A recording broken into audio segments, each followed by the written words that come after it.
Hey, I need to tell you of a really weird dream I had because apparently, holy Christ, it was weird. Sorry to bring up religious terms. I'm gonna lean you up right into this green thing. I literally just got woken up in the middle of this dream by the strangest, most amazing person. Oh, just here.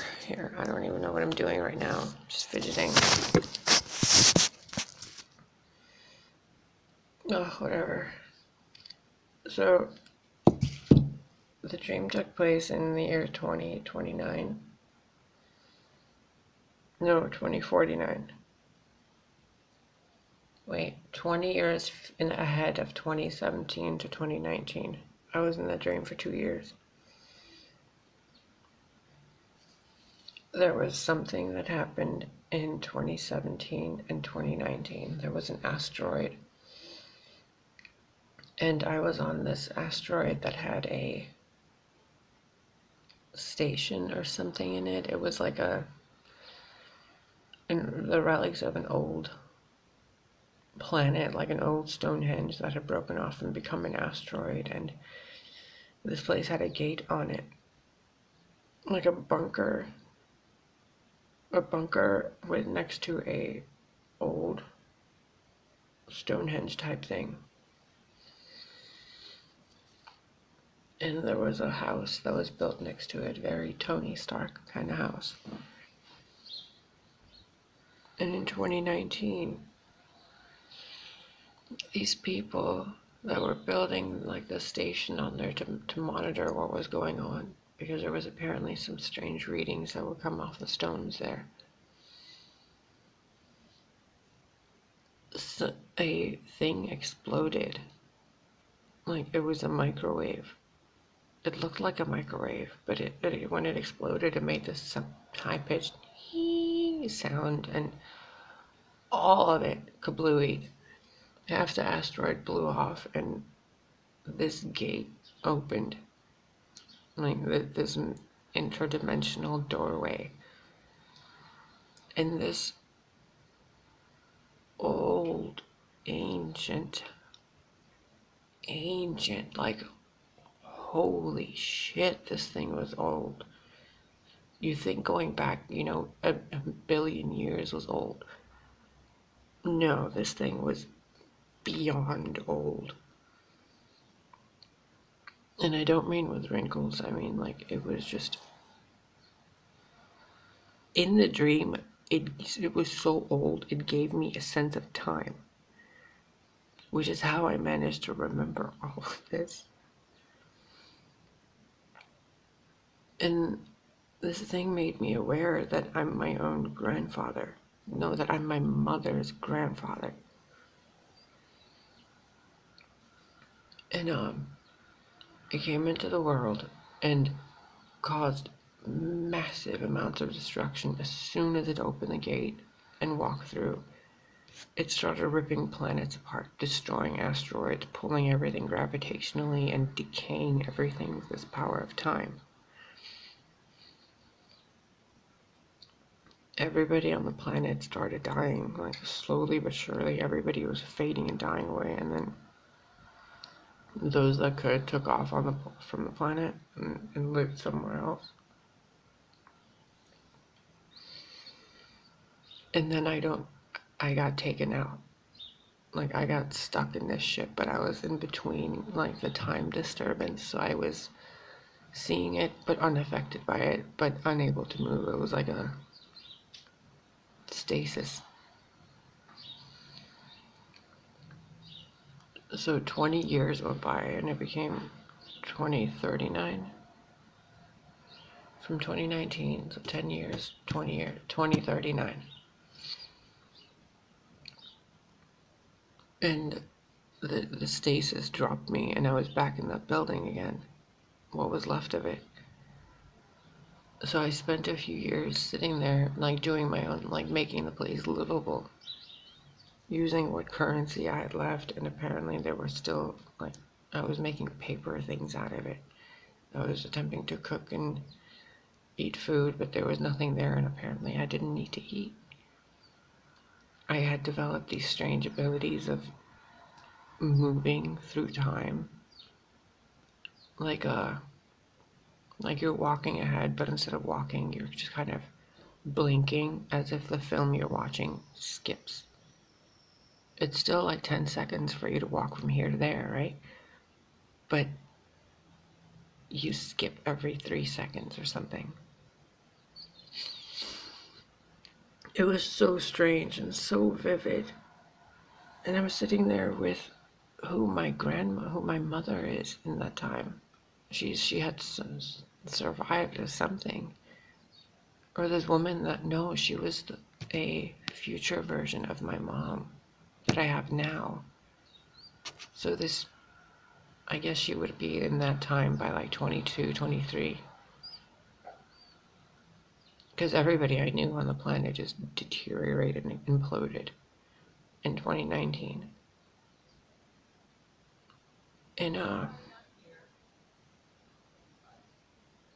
jeez.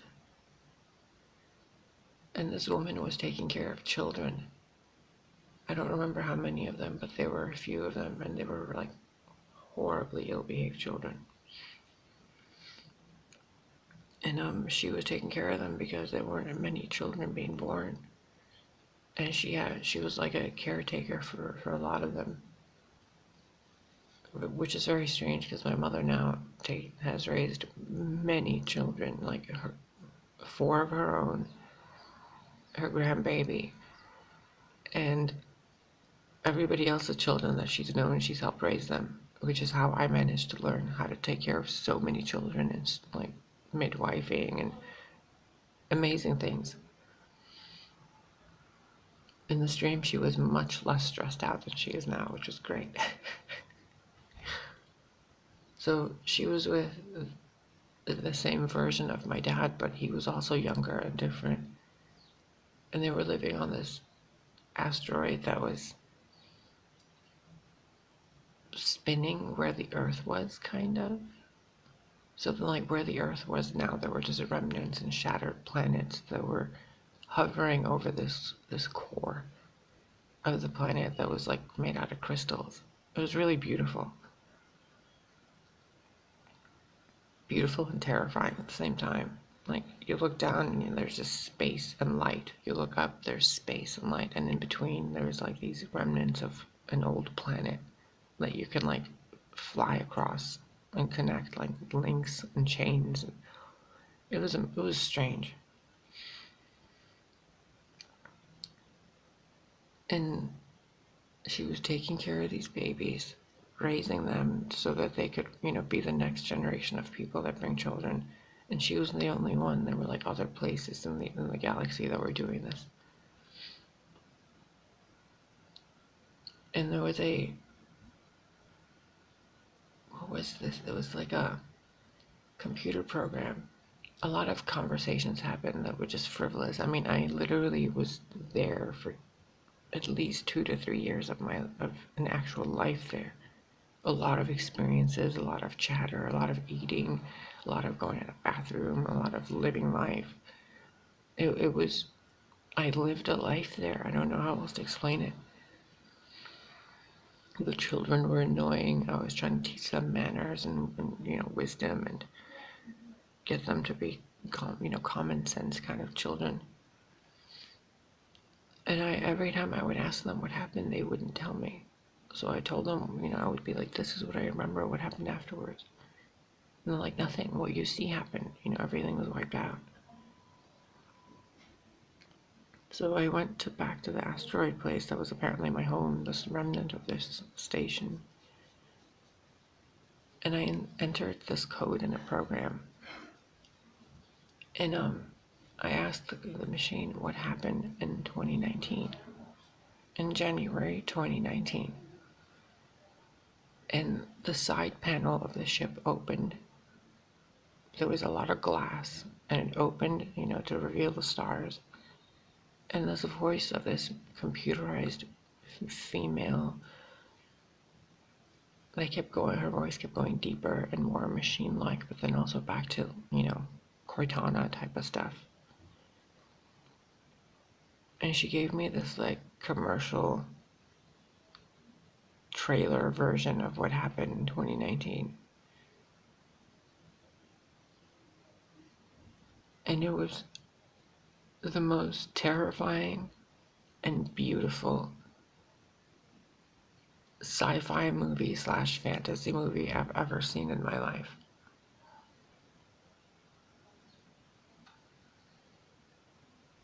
And I finished watching it, and I really wish I could tell you everything I saw.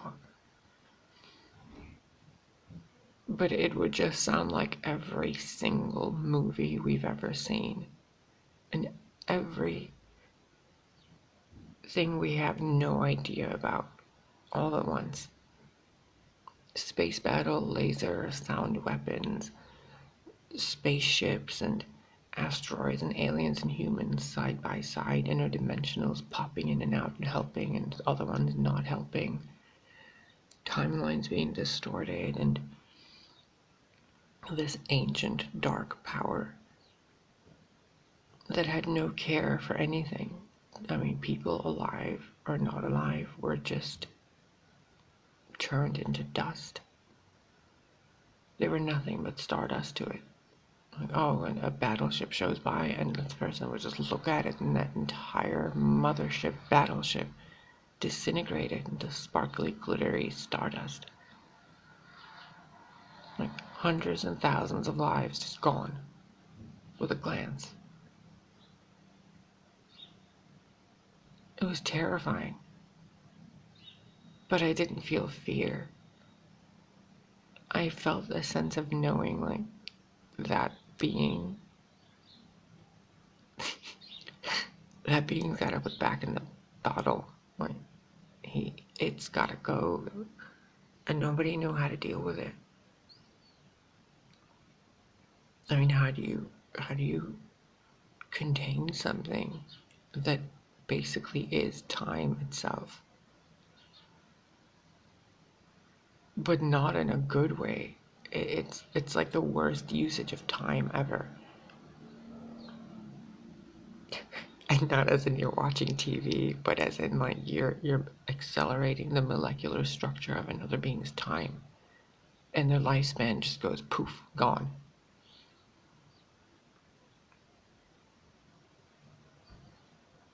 I asked this machine what happened, and it showed me the stars, and then the stars started dancing in light.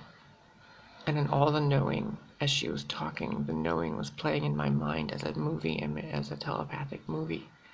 So it wasn't on any screen, it wasn't anything like that. It was a voice and the light from the stars re-recording the information in me. And then I turned around, I left and took it, and got in my little spaceship, which looked like a, strange, super futuristic Lamborghini and made without wheels. It was like a Corvette and a Lamborghini and a Ferrari mixed together. And I went back to this woman's house who was apparently the reincarnation of my mom.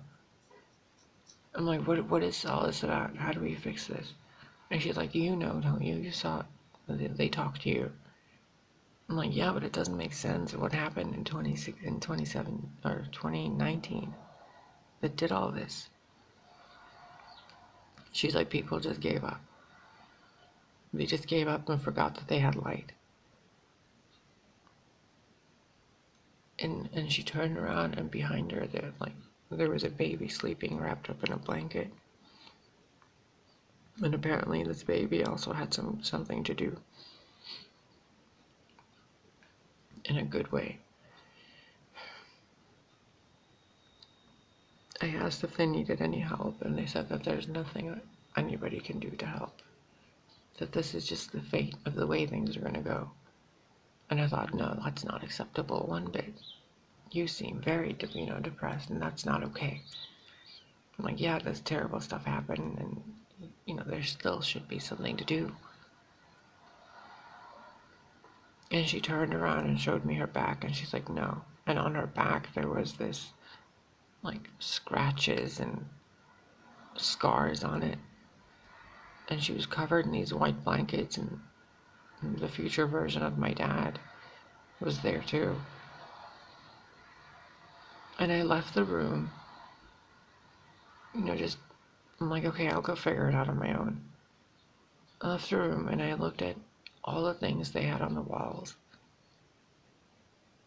And around the house, it was like everything was covered in this white, thick paper towel kind of thing with a crest on it, an emblem of two suns and a third sun. And underneath it was this spinning globe, like the earth, or what was left of the earth, in this beautiful golden light. So it was two suns, one yellow, one white, like orange and white, kind of, or orange and platinum. So one was very golden and sunny and fiery, and the other one was more white and silvery and platinum and yellow, kind of, very pale, like peach pale, kind of. I don't know, it was two completely different shades of yellow and orange. And then the third was a very black and blue and purple and white, like threads of silvery white. But the sun itself was the most blackish, bluish, indigo, purple, lavender, like it was beautiful. I don't know what else to tell you. I have never seen a shade of colors in that mixture. And the earth was so pure, and it wasn't round or flat. It was just this planet, this being.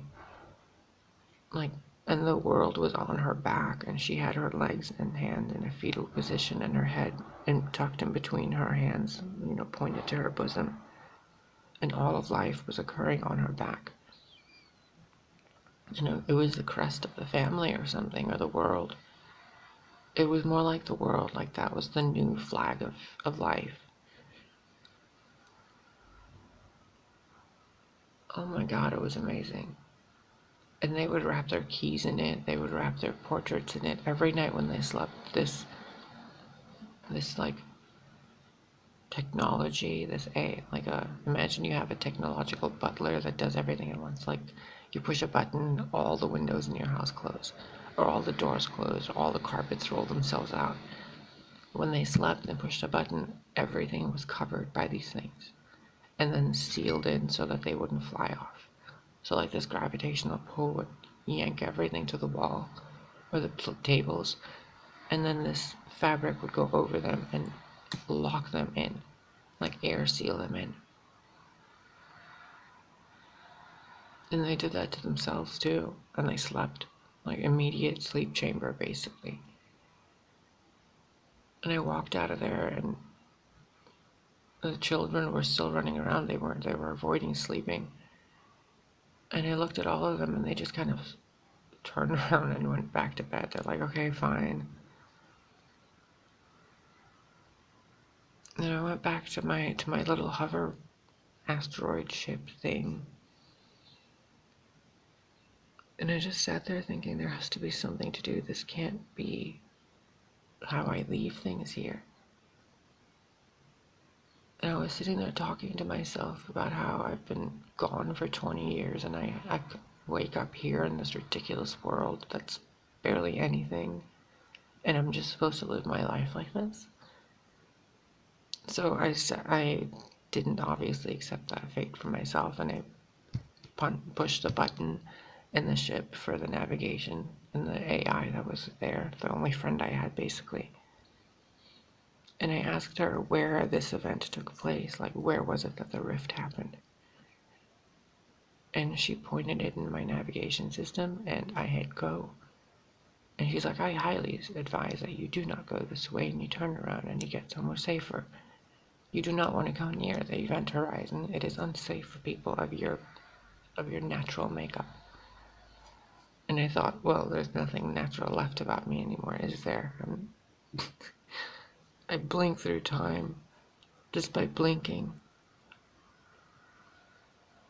So I went there, and I saw the wreckage of what happened, and this massive, like a Grand Canyon sized slab of the earth that was left, where the underneath of it was flipped up, and the upside that had the buildings and the walls and the people, wreckages, remains, was face down.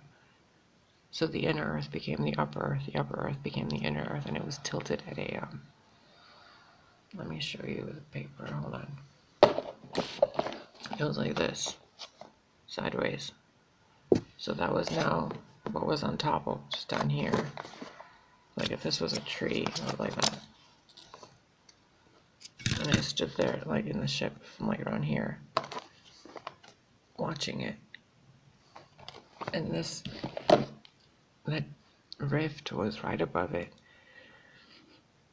And things around that rift were decaying and coming back to the state they were in over and over and over.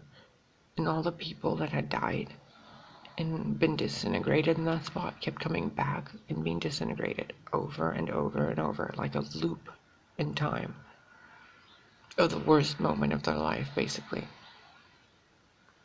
And I sat there and I started crying, and I thought, what is there I can do? Mind you, this is one of the most vivid dreams I've had, and I've had very vivid dreams. And I couldn't do anything. There was nothing I could do, and I thought, okay, well, there's nothing I can do, and I'm not going to stay here in this future and just fade away, you know? So I navigated the ship to go through it, and the ship was like, no, we can't, we're not doing this, we're not allowed, danger, you know, not accepted. Input not accepted. Access denied. And I thought, I don't care if you deny it or not. You go through there right now. I'm not staying here. And I started moving the ship like manually through it. And while I was moving it manually through it, my hands in that dream that were in this white suit kind of outfit, like this white leathery fitted suit. It looked like white snakeskin on top of my normal skin, like scales, like fish scales and snake skin mixed together, that was covered and harnessing all the energy that had Tron like laser beams going through, like light strands, fiber optics. It was a beautiful suit. And I was going through this rift, and as I was going through it, my hands there turned into my hands here. And as soon as I got all the way through it, I wake up, I hear the ship banging, like clunk, clunk, clunk, clunk. And then this woman talking, like structural, something unstable. Oh, infrastructure, stability, unstable. And I thought, well, I've never even heard this before. And as I said that to myself, I thought and I realized, well, of course I would have heard it if I lived in that timeline, which means I'm not in that timeline. And boom, the door in my apartment starts knocking, and it's my downstairs neighbor giving me 2 space-aged looking sippy cups. I have proof of this. Hold on. Because they literally brought me the weird things. Okay. There's a way.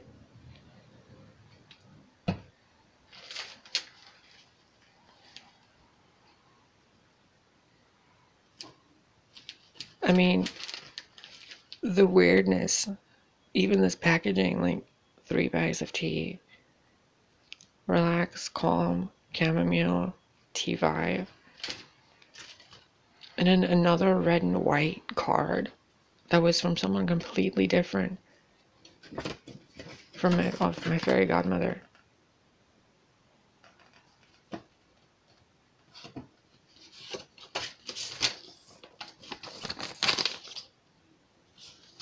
You guys, I don't usually record my dreams, but yeah, don't mind that. There's been so much cold air coming out of that.